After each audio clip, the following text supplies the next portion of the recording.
Thank you very much.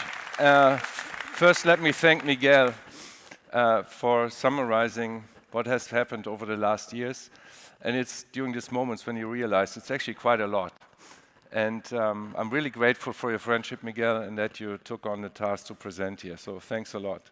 I also would like to welcome my parents who are here. Hildegard and Werner, you saw them. I'm really happy that you could make it. And of course, my wife, Sabine.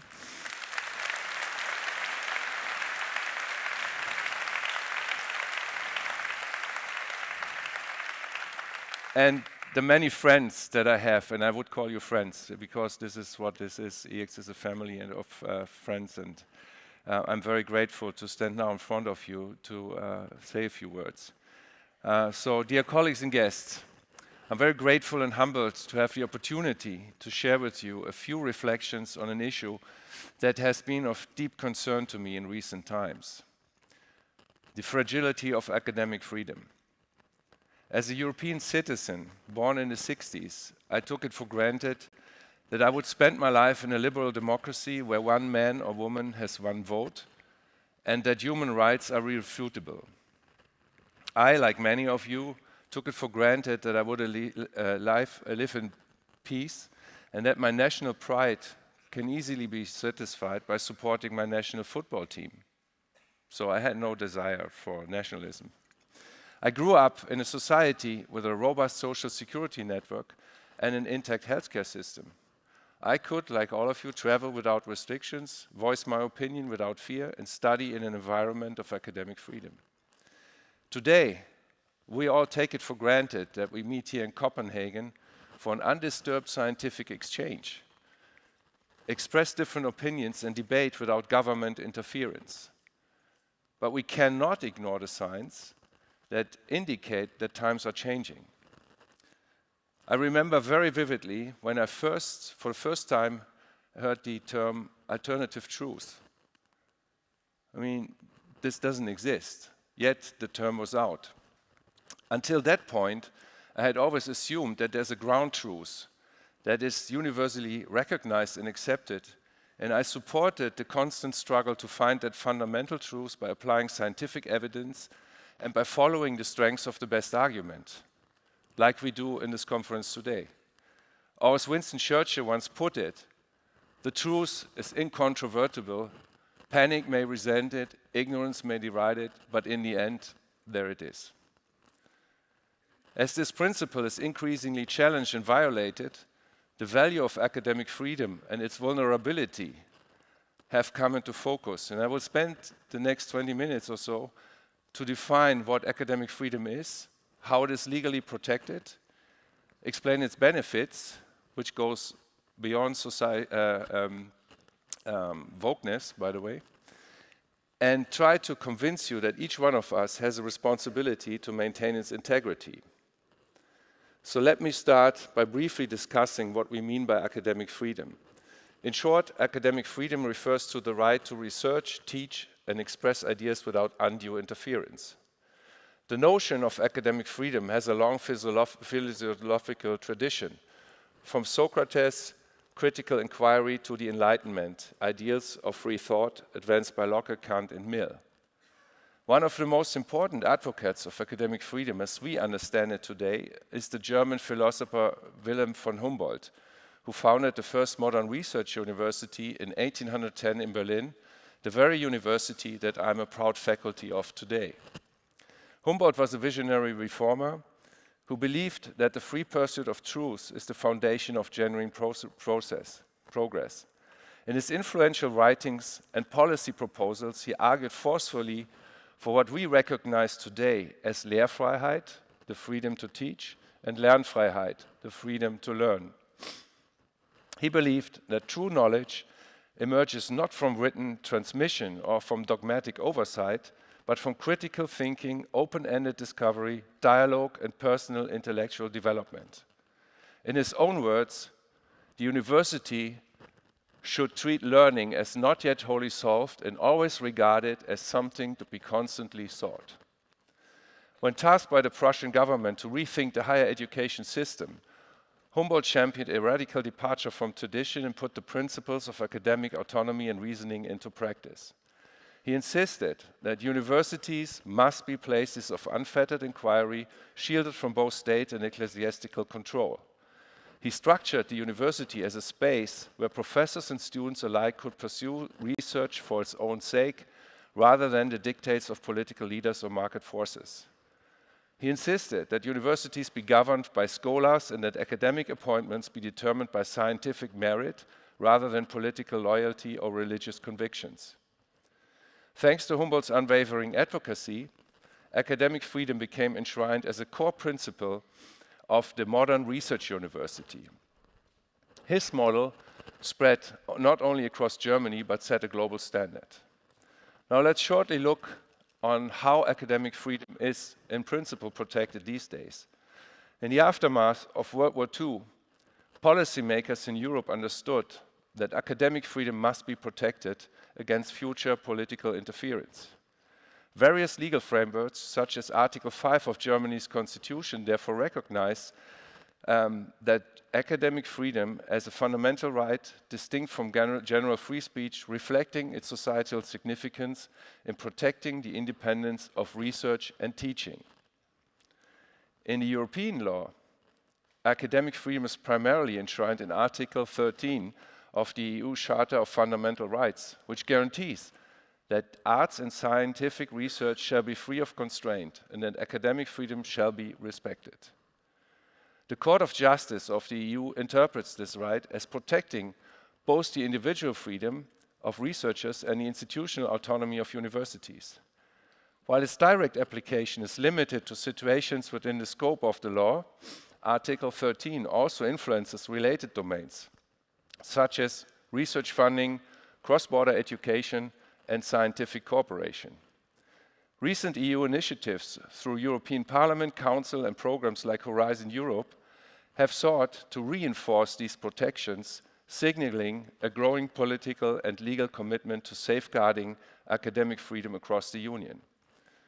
And you may wonder sometimes when you do a proposal, a EU proposal, how complicated it is and why you have to have different people from different countries involved. But that's the point. It is a means which reflects that philosophy. In this context, it is important to note that academic freedom is, of course, not absolute. It is subject to professional standards, ethical responsibilities, relevance to the subject matter, and in some cases, institutional governance. But why should we care? What is so important about academic freedom? Let's have a look at some facts. First of all, it is a human right and an expression of human dignity. It protects the liberty to teach, research, and exchange ideas, and it affirms our intrinsic worth as autonomous, truth-seeking beings. History demonstrates that scholars and institutions need the autonomy to challenge established dogmas and develop new and innovative approaches. This intellectual space is crucial for breakthroughs in social science, in technology, but also in our very own domain, in medicine. Undoubtedly, many of society's most significant transformations, from advances in public health to innovations in climate policy, are the result of independent, long-term research fostered within academia's protected environment for inquiry and open dialogue. A growing body of empirical research demonstrates that academic freedom contributes not only to intellectual growth and societal well-being, but also economic prosperity, public health, and global cooperation. Let me illustrate this with 3 contemporary studies. One recent study investigated the systematic relationship between academic freedom and the quantity and quality of innovation output in 157 countries over a period of 45 years. The authors show that a 1 standard deviation increase in academic freedom led to a 41% rise in the number of patent applications 2 years later, and a 29% increase in high-impact innovation measured by forward citations of patents 5 years later.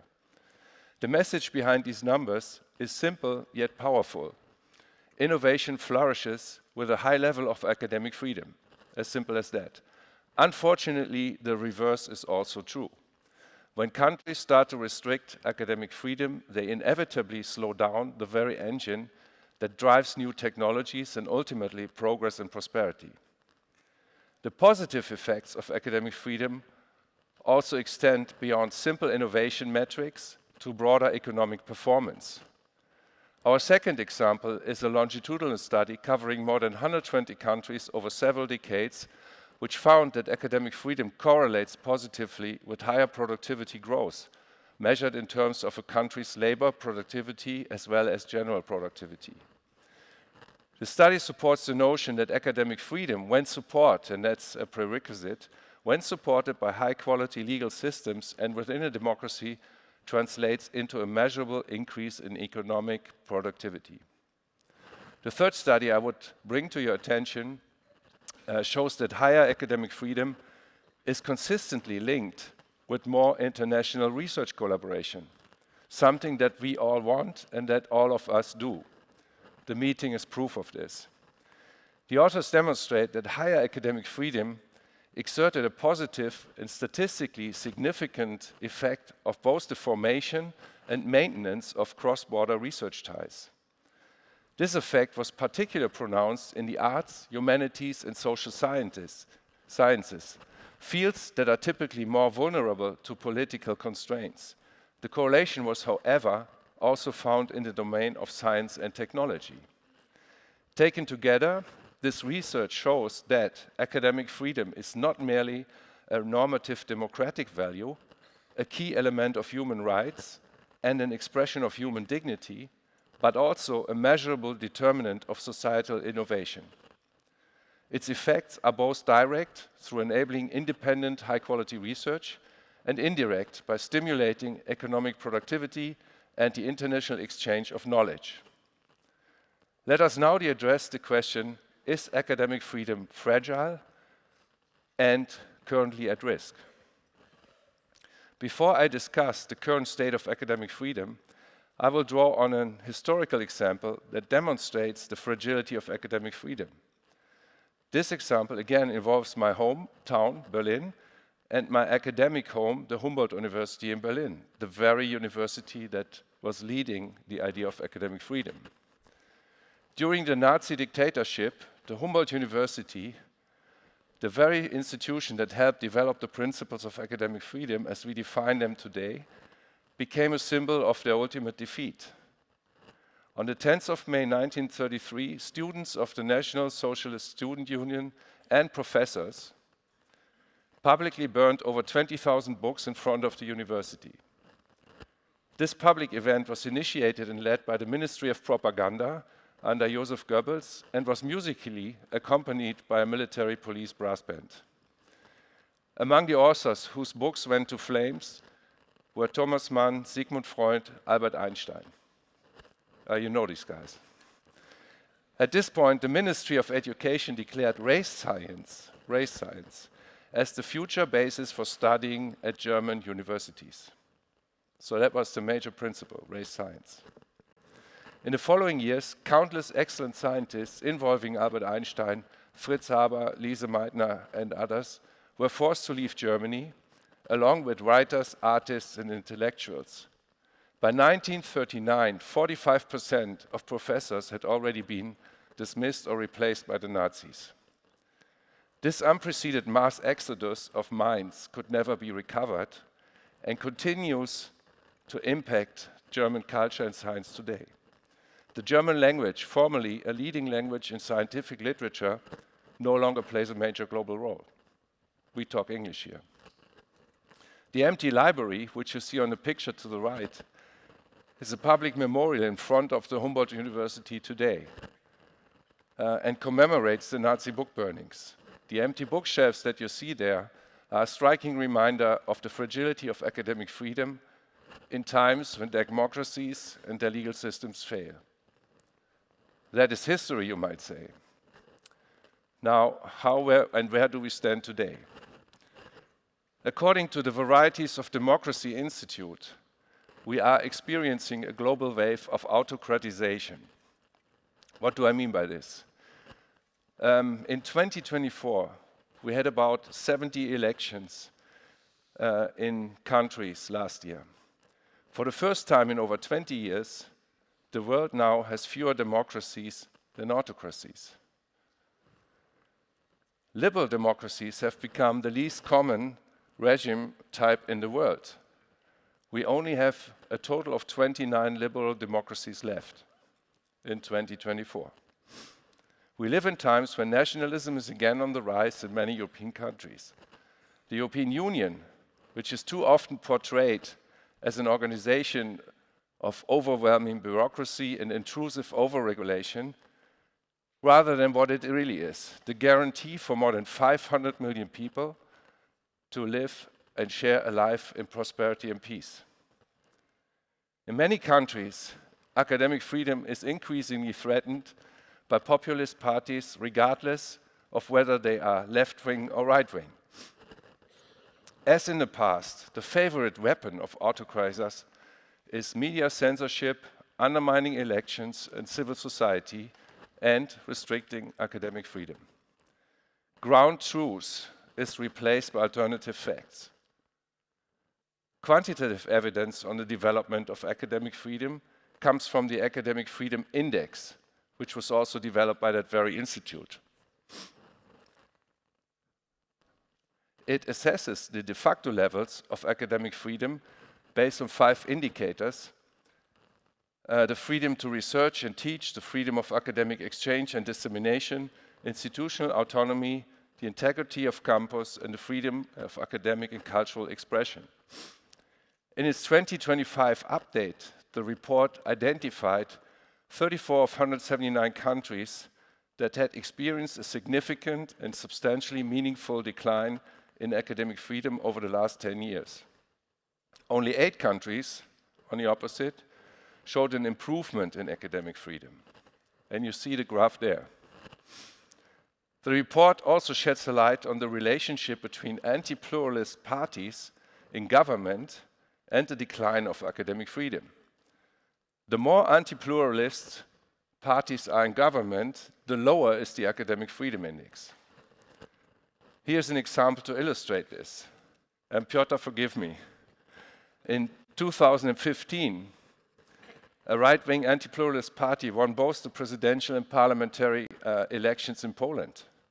Subsequently, the government changed laws and implemented a series of constitutional reforms that aimed to undermine the independence of the judiciary as well as civil and political rights. In accordance with the Manual of Autocrats, as I call it, the government reduced the role of parliament in the legislative process, increased its control over state-owned media, and sought to limit the influence of civil society organizations. It passed several laws that increased control over academic research and teaching and introduced limitations to scientific curricula when the government was replaced by a new coalition in December 2023. Finally, Poland's decline in the Academic Freedom Index partially recovered. I think we're out of sync with the slides a little bit, but never mind. Alarmed by the impact of illiberal democracies on academic freedom in Europe, the European Parliament launched an Academic Freedom Monitor in 2022. A subsequent study in 10 member states published in this year confirmed the erosion of de facto academic freedom across the European Union. According to the report, in Hungary, the situation is particularly worrying, as in 2024 it ranked among the bottom 20 or 30% of countries in the world for academic freedom. Another striking example of concerns is Turkey. A recent report in The Lancet by the Geneva Center of Humanitarian Studies illustrates how those advocating for democracy, human rights and academic freedom, particularly students and scholars, are increasingly subjected to systemic repression. As a final example for the current crisis, let me refer to the statement against anticipatory obedience. Go back. Now we're in sync. Anticipatory obedience, which was released by the American Association of University Professors in January 2025. The observation that academic freedom is increasingly violated and of growing self-censorship of academic institutions and faculty led the AAUP to the conclusion that now is not the time to be complacent, but now is the time to act. So you may ask, why is it our responsibility? one might argue the responsibility that we as professionals have is already shouldered in our various roles for our patients, our trainees, our colleagues, our clinical partners. It's already enough of a commitment. Every and each one of you is doing a great job serving our patients and our colleagues. However, in this age of so-called alternative truths, we as surgeons, and more so as scientists and citizens, must ask ourselves, is it enough what we're doing? Is it sufficient to confine ourselves to our daily work? Or does our privileged position as physicians mean that we should accept a greater responsibility to give back to society? And I will shortly explain why I think that we are in fact privileged, because we are. We have enjoyed an excellent education. All of you have had medical school and enjoyed an excellent education. First at school, then at university, and in many countries, in Europe at least, this was largely subsidized by the public. The taxpayer paid for my education. It was free. We find real purpose in our daily work, something that is completely lacking to many in the corporate world and other less gratifying professions. So you have purpose. You treat a patient is doing fine, so you get this for free. We also enjoy a commanding status as physicians, and more so as cardiothoracic surgeons, a profession that is considered of great societal value. Physicians consistently rank at or near the top of occupational prestige scales, so you are privileged. On top of that, our income is way above average. Now, the notion that privilege implies a moral obligation to act responsibly in a society is obviously not my own, but has been expressed in various philosophical and moral traditions. One justification comes from the principle of ought implies can. Accordingly, individuals can only be obliged to do what they can do. Privilege typically expands one's resources, opportunities, and decision-making power, thus expanding one's capacity to address injustice, alleviate suffering, or improve conditions. Because the privileged can act, they therefore ought to act. A further argument can be found in the works of John Rawls and his influential notion of the veil of ignorance. His theory of justice assumes that fair societies would be designed without knowing one's future position. Those who happen to be born into privilege are, by this reasoning, ethically bound to use their position to help and create support fairer systems. John Rawls' philosophy is based on Kantian ethics, which states that actions should follow principles that could be accepted as universal laws. The famous categorical imperative reads as, act only according to the maxim, whereby you can at the same time will that it should become a universal law. Hence, from this standpoint, from a Kantian standpoint, the responsible use of privilege is not merely a matter of generosity, but a moral duty grounded in the obligation to respect every person. With this responsibility in mind, I will try to convince you in the last few minutes that we as individuals and as an organization must play our part to protect European moral and ethical values and actively call for an academic freedom, as it is one of the pillars of our democracy. If we may agree that based on our position in society, we have this obligation, let's discuss what we can do, what can be done. First, we should note that this fight for academic freedom is not new. History offers us a long line of remarkable academics that have stood up for the rights of scholars, often at great personal risk. I could draw on many examples. Galileo Galilei, who defended scientific evidence for helicocentrism against church and spent his final years under house arrest. Giordano Bruno, who championed radical cosmological ideas and intellectual freedom, only to be executed as a heretic.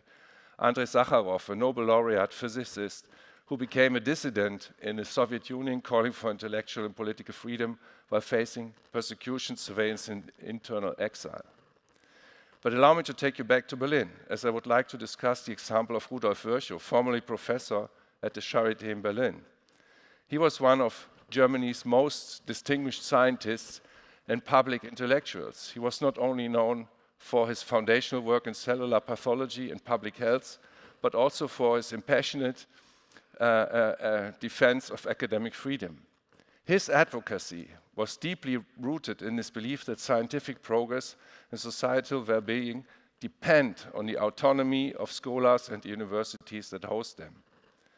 It was during the investigation of the 1848 typhus epidemic that he developed his passion for social and political reform. Contrary to common belief at the time, he postulated that societal inequality is a root cause of disease and requested that appropriate political action must be taken. His view that medicine is a social science and politics is nothing else but medicine on a large scale is today considered public health's biggest idea by some. During the revolution of 1848, he allied with liberal reformers advocating for constitutional government and free expression, which resulted in direct personal consequences. He temporarily lost his job at the Charité teaching hospital. His politically motivated dismissal from the Charité for publicizing his belief is a classic example of the violation of academic freedom. His stance on academic liberty became most visible in 1877 when he addressed the Congress of German Neutralists and Physicians with the renowned speech, "The Freedom of Science in a Modern State." And I can only ask you to read this. It's quite interesting in these days. In this speech, Virchow argued forcefully for the independence of scientific research from governmental, religious, or ideological control, echoing and modernizing Humboldt's classic principles. It's probably a good time to read this again. Virchow's commitment to academic freedom went beyond the seminar room, and that's the point here. He not only was talking within the seminar room. As a city councilor in Berlin, a member of the Prussian parliament, and one of the founders of the Progressive Deutsche Fortschrittspartei, the German Progress Party, he lobbied for the legal and institutional pillars needed to safeguard academic independence. This advocacy often put him at odds with Prussian authorities who sought greater control over universities, and also with church representatives who viewed scientific inquiry as a threat to established doctrine. Throughout his life, he faced the threat of surveillance and censorship for his outspoken views, embodying the persistent tension between scholarship and authority in the 19th century Europe, something that we see happening today. One legend has it that Virchow's opposition to Otto von Bismarck's financial policy led Bismarck, who was then Chancellor of the Reich, to challenge him to a duel. Luckily, Virchow declined and declared this debating format outdated. I'm certainly not suggesting that we need to go as far as Virchow and form a political party or remonstrate with political leaders until they challenge us for a duel. What we need to do is much simpler, and an opportunity may arise in your university or hospital next week or at the next dinner party. Let me therefore conclude by offering 5 practical ideas of what each of us can do. First, dare to know. It was Immanuel Kant who famously called sapere aude, dare to know, the motto of enlightenment. He used this in his 1784 essay, What is Enlightenment?, in which he challenged each individual to overcome self-imposed immaturity, to think independently, to question traditional authorities and dogmas, and use the reason courageously in the pursuit of knowledge and freedom. You can advance a few. Otherwise, we're not going to come through here. And just press on. I'm not, yeah, and go on as we speak, okay? In my view, although he made this claim almost 250 years ago, it remains a challenge and just as important today as it was then. Don't look away, dare to know. Next. Second, and I think this is really, really important, be aware of self-censorship. Withstand the scissors in your head and speak your mind. Rather than avoiding discussions on politics and hiding personal views, we should take every effort to keep arguing, especially with those individuals who believe in obscure myths of oppression or follow populist conspiracy theories. We must also support our institutions so that they can withstand the dangers of anticipatory obedience. This is not an easy task, as it may create personal tension or may impact essential research funding streams. But awareness of and overcoming self-censorship remains one of our most important duties, both as an individual and as a member of faculty. Speak up your mind. Third, engage in public dialogue. One of the strongest tools at our disposal is communication. We as scientists must explain ourselves and what we do in an easy-to-understand manner to the public. We must engage in an open dialogue with our fellow citizens and spark enthusiasm for the science that we do. Enhancing scientific literacy through public engagement and using plain language in our communication can help to increase people's understanding and build a more informed society that will be less prone for conspiracy theories. We have to fight alternative truths with the hard facts of science. Fourth, act at an institutional level. As early as in 1967, the so-called Calvin Report on the social and political role of universities by the University of Chicago stated that from time to time, instances will arise in which the society or segments of it threaten the very mission of the university and its values of free inquiry. In such a crisis, it becomes the obligation of the university as an institution to oppose such measures and actively defend its interests and its values. This is from '67. As I have tried to point out, we undoubtedly live in such times and should support our institutions, be it a university, be it a hospital, to defend its values. Organizations are only as good as the people who carry them.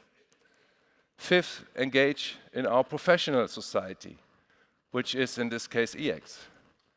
Organizations such as EACTS can set professional standards, define a clear code of professional behavior, and monitor scientific integrity. The provision of an audited European database for transparent outcome reporting is a tool of trust building, not only with our international peer group, but also a service to the public. And by the way, it's the same public that ultimately is needed to secure our academic freedom. Professional organizations such as EACTS can enable scholars to join international educational programs. And I told you, networking is doing good for these people. Facilitate international research collaborations and help to form cross-country alliances, all of which can help to stabilize academic freedom. As a strong community with more than 4,000 members, we can and we must take steps to support and protect academic freedom, not only for ourselves, but also for the researchers to come and future scientists. The motto of this annual meeting is designing the future. Innovate, discover, educate. Don't take academic freedom for granted. We must engage with people to win the argument, to protect the integrity of science and the future. Colleagues, we cannot pass this responsibility. We must step up to this challenge. I therefore would like to add one more thing to our motto, which is engage. Thank you for taking the time to listen to me.